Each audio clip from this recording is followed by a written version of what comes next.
morning! Magandang umaga! Kumusta na mga lolo, lola, nanay, tatay, kapatid at kaibigan? I hope na maganda ang inyong gising today. Masarap ba ang tulog last night?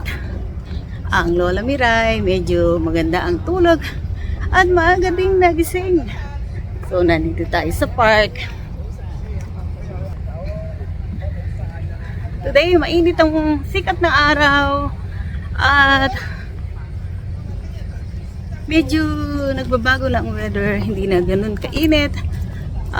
Now is papalapit na tayo sa pag-change ng weather. So yung tapos na yata yung pinaka-peak ng summer.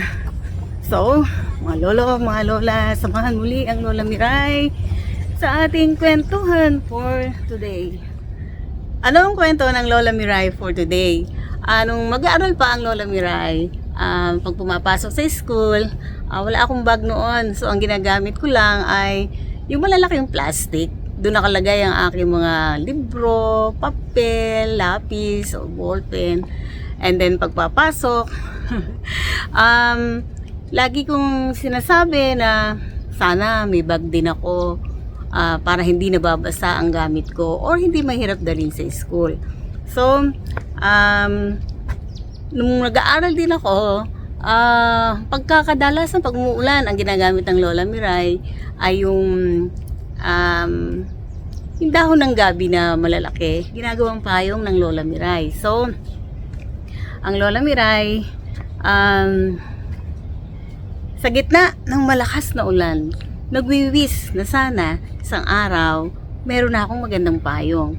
So mga lolo, mga lola, mga nanay, mga tatay, alam ko ang pakiramdam na isang batang nababasa sa ulan kasi walang payong o butas-butas ang payong o walang bag at nababasa ang mga aklat.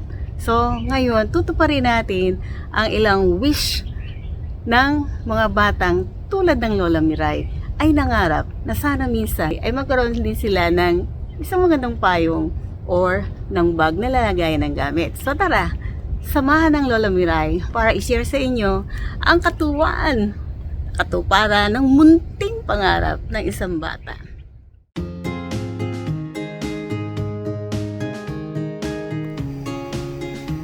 Ito yung ilan sa mga payong umbrellas na ipamimigay ng Lola Miray for today. Hopefully, makatulong sa mga batang mag-aaral sa kanilang pagpasok sa school.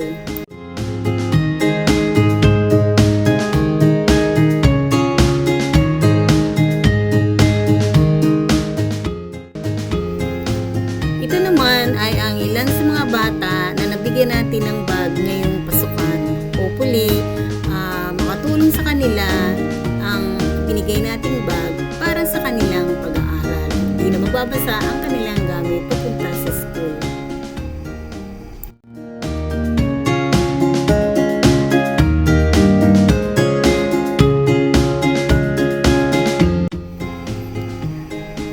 O diba mga lolo, mga lola, mga nanay, mga tatay, mga kapatid at kaibigan, ang saya ng pakiramdam na mayroon na silang payong.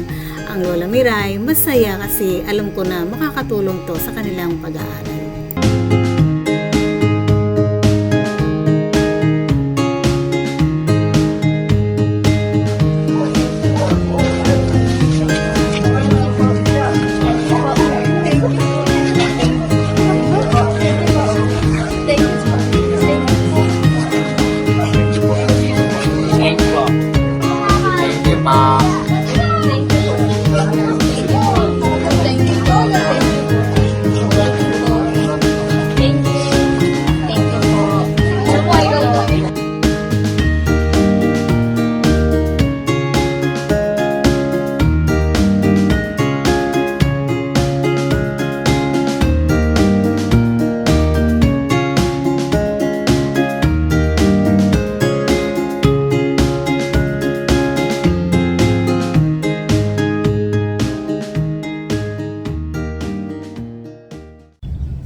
So mga lolo, mga lola, nanay, tatay, sana sinamahan nyo ang Lola Miray sa pagbabahagi ng munting kasayahan ng mga batang natupad ang munting pangarap.